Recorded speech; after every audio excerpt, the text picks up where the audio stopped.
l'aristocratie. Comment ne pas s'aligner sur l'aristocratie? Pour cela, rien de tel que le travail.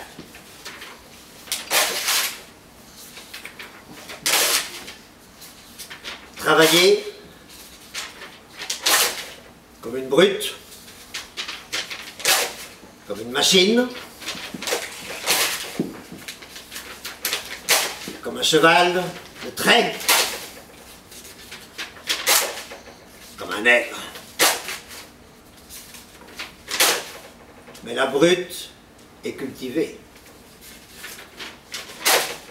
La machine a 1000 chevaux. Le cheval est un pur sang. Le nègre est de sang royal. Qu'à cela ne tienne. On travaille. On travaille. On n'en viendra jamais à bout, mais on travaille. Et un jour, la brute sera épuisée. Un jour, la machine tombera en panne. Un jour, le cheval ira à l'abattoir. Un jour, le nègre sera enterré avec tous les honneurs. En attendant, on travaille, on travaille, on travaille.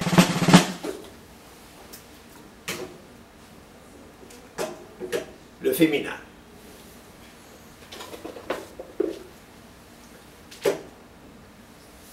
Le neutre.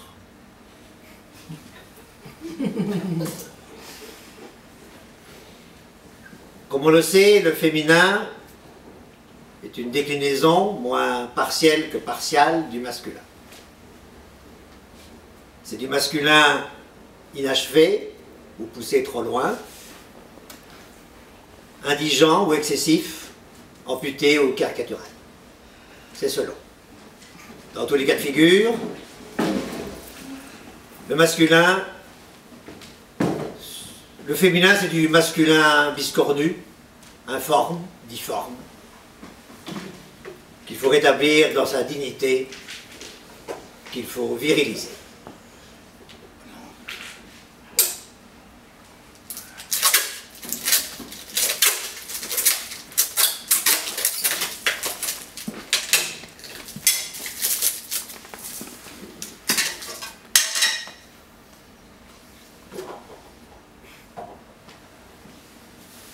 Est-ce clair?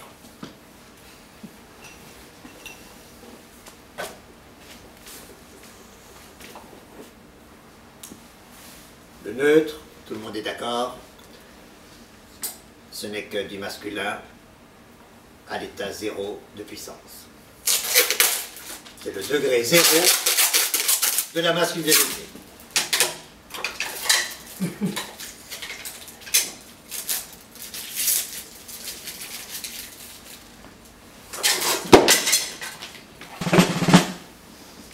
L'art,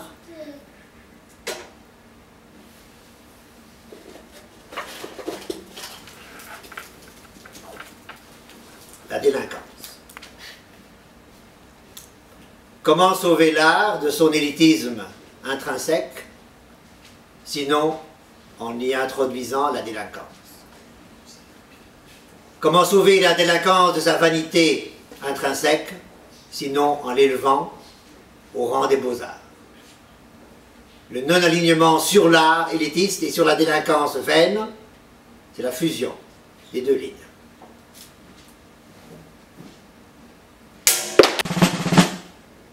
Le présent, l'avenir. Comment mettre fin au passé?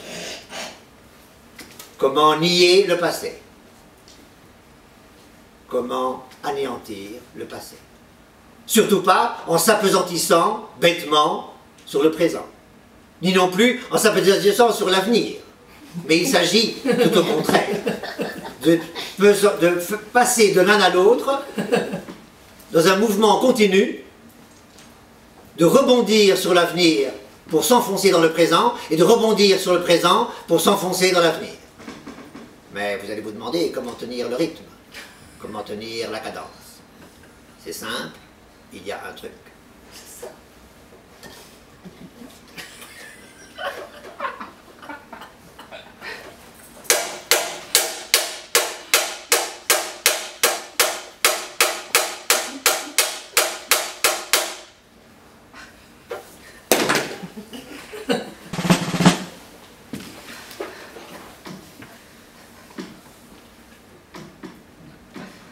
l'épilepsie.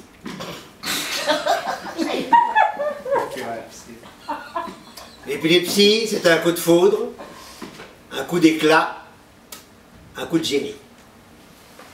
Mais c'est instantané et ça ne laisse pas de traces.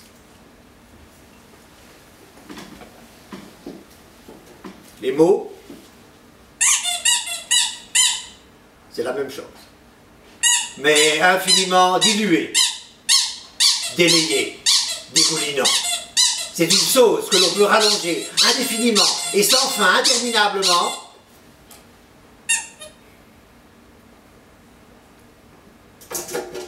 jusqu'à la crise.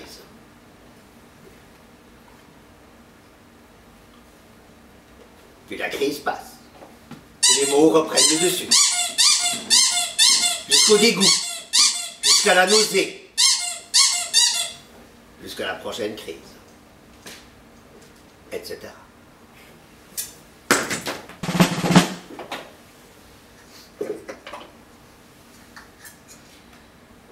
Le corps, l'esprit. Le corps n'a rien à voir avec l'esprit. L'esprit n'a rien à voir avec le corps. Le non-alignement du corps sur l'esprit passe par le non-alignement de l'esprit sur le corps. Jamais d'information passant de l'un à l'autre. Au mieux, dans certains cas, des petits détails techniques, mais jamais d'invitation réciproque à des fêtes quelconques. Parce que le corps exulte, l'esprit n'en sait rien. Parce que l'esprit jouit, le corps ne se doute de rien. Chacun chez soi, et tout ira bien.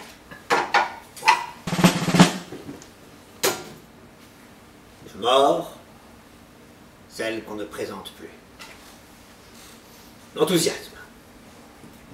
Traduction étymologique, inspiré par un dieu. Un dieu forcément immortel. Même si l'enthousiaste se doute bien qu'il n'est pas immortel. Mais il fait comme si. C'est ça son plaisir. C'est ça son bonheur. Faire comme s'il ne savait pas. Qu'il va droit dans le mur. Mais du temps, il en a. Et d'ici là, quel bonheur.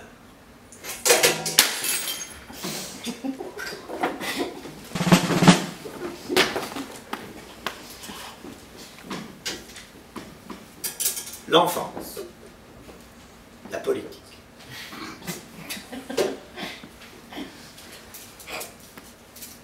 Le politicien est l'image même de l'adulte. C'est le devenir adulte, c'est le sorti définitivement de l'enfance. Rien de tel donc que de faire de la politique pour sortir de l'enfance. Sauf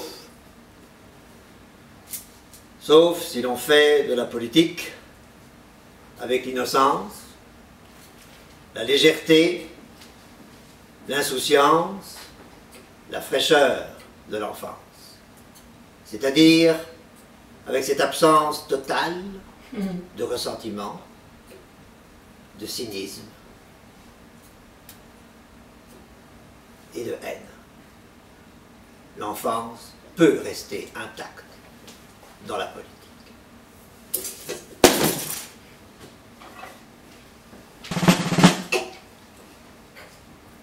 Le sexe.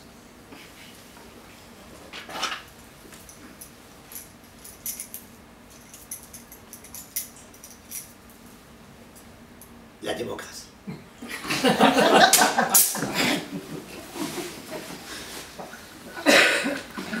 Le seul moment universellement démocratique, ou démocratiquement universel, est le coït.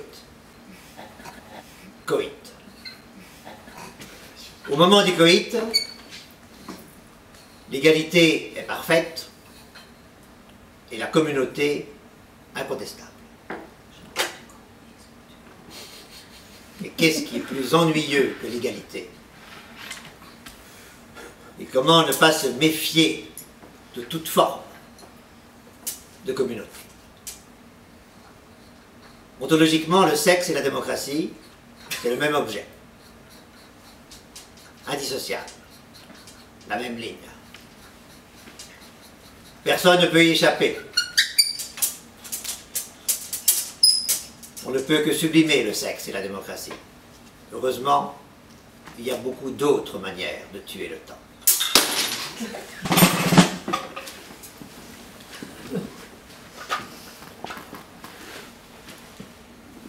La vérité. La réalité.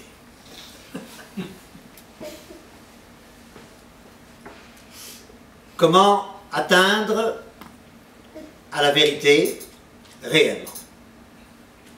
Comment être sûr que l'on est dans la réalité vraiment? L'interdépendance est claire. Seule la vérité peut permettre de s'enfoncer tout au fond de la réalité, et seule la réalité peut nous guider dans cette approche de la vérité. Et chacun présuppose l'autre. Il n'y a pas de vérité possible sans être totalement inclus dans la réalité, et c'est une fois dans la réalité que l'on peut prétendre, peut-être, approcher la vérité. Les deux se présupposent donc, mais ne se réduisent pas l'un à l'autre. Depuis les Grecs, cela s'appelle la quadrature du cercle.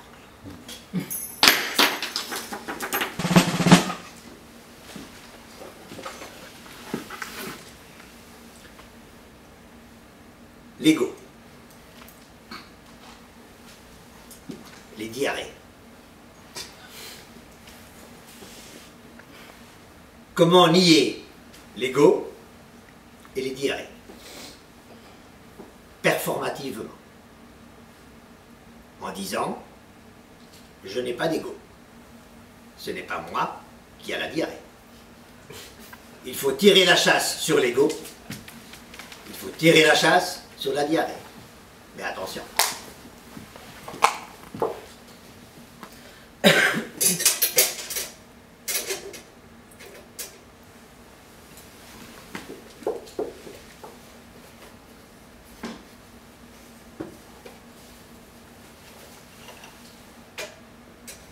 Comment tirer la chasse?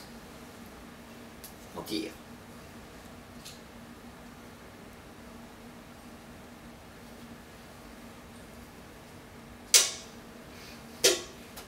Mais il faut tirer la chasse avant l'ego.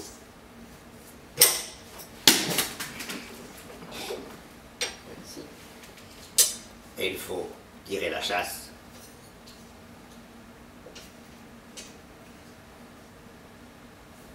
après la diarrhée.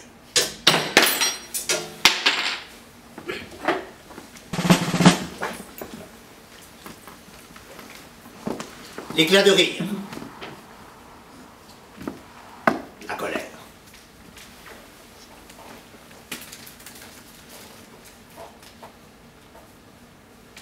La dépression. La bouffe. Tout ce qui sort, l'éclat de rire, la colère, doit compenser exactement tout ce qui entre. La dépression, la bouffe. Le non-alignement sur ce qui sort et le non-alignement sur ce qui sort et ce qui entre suppose l'égalité parfaite, l'équilibre entre les deux.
Ainsi, l'égalité est-elle réalisée entre ce qui entre et ce qui sort.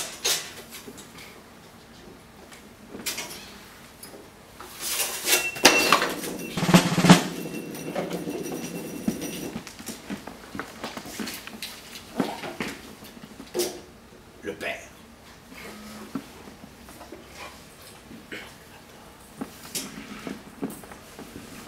La Mère. Les deux incontournables, avec lesquels il faut forcément composer, sous peine de provoquer immédiatement une mise en abîme dont l'issue fatale est bien connue. Les techniques de non-alignement ici sont multiples. Je vous fais part de celles que j'ai pu tester et que je recommande. Comment s'en sortir? Sans abîmer ni dans l'un ni dans l'autre. Premièrement, tourner le dos au Père, de telle manière de pouvoir prendre appui sur lui pour séduire la mère. La séduction étant la garantie d'une distance minimale, dite distance de la séduction, entre le fils et la mère. Ça marche.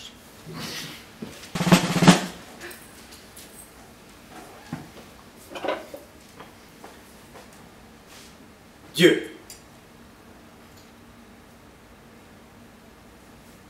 La dictature. Rien de commun entre Dieu et la dictature. Ils procèdent de l'un et l'autre d'une violence propre, singulière, particulière. En revanche, pour en venir à bout, c'est la même contre-violence qui est nécessaire. Le même geste peut en venir à bout si l'on fait d'une pierre deux non-alignements.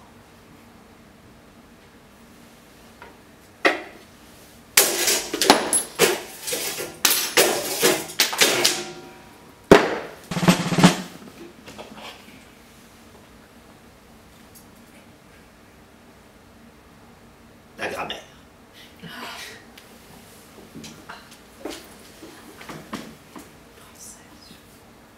Nietzsche.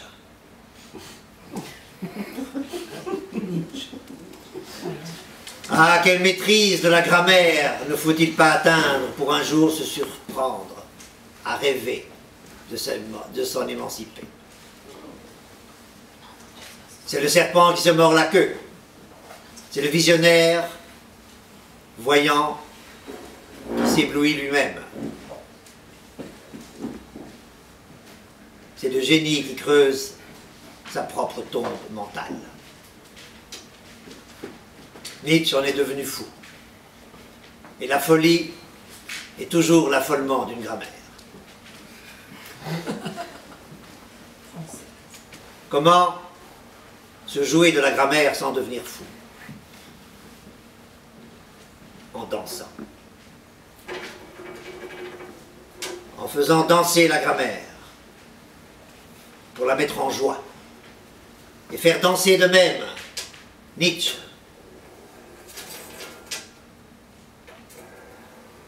Pour se moquer de sa folie et s'en protéger.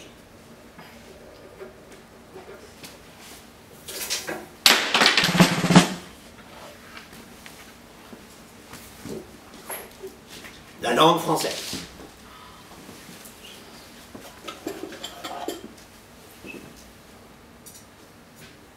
La Belgique. Le conflit des origines. Bien qu'en fait ici l'origine ne soit pas au pluriel mais au singulier. Le conflit de l'origine au singulier mais double. Ce qui pose quand même des petits problèmes techniques. Heureusement, pour une fois, la solution ici est simple.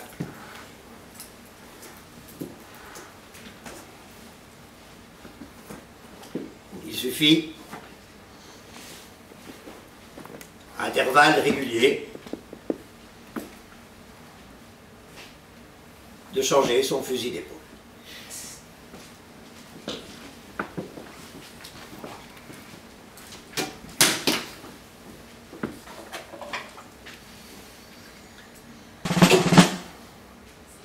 gauche extrême.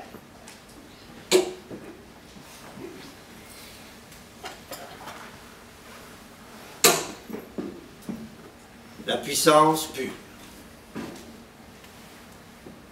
Les deux formes les plus redoutables de l'anonymat, c'est-à-dire de l'étouffoir de la singularité, c'est-à-dire les deux modalités pratiques concrètes du suicide, sont soit la puissance pure, lorsque la singularité prend la place de la totalité et se nie elle-même, ou la gauche extrême, lorsque la singularité s'efface, se rétrécit, se sacrifie sur l'autel de la totalité, au point de finalement disparaître.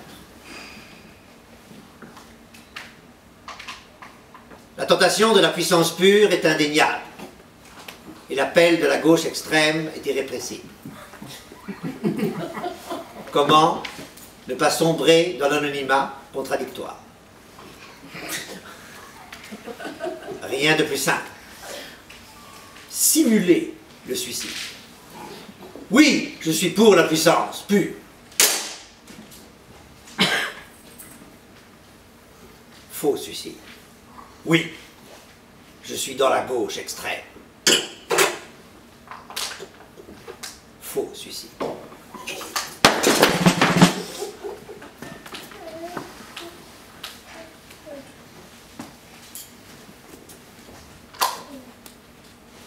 Le vide est une prison.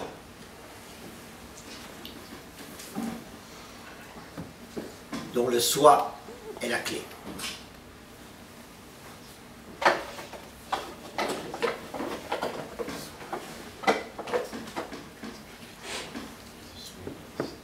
La vie est une prison dont l'ennui est la serrure.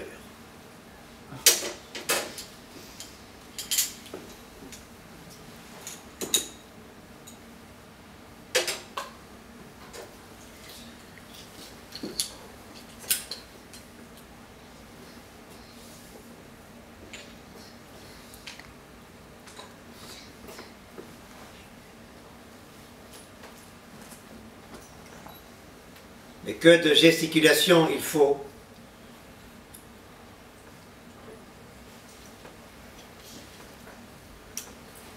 pour tromper le vide,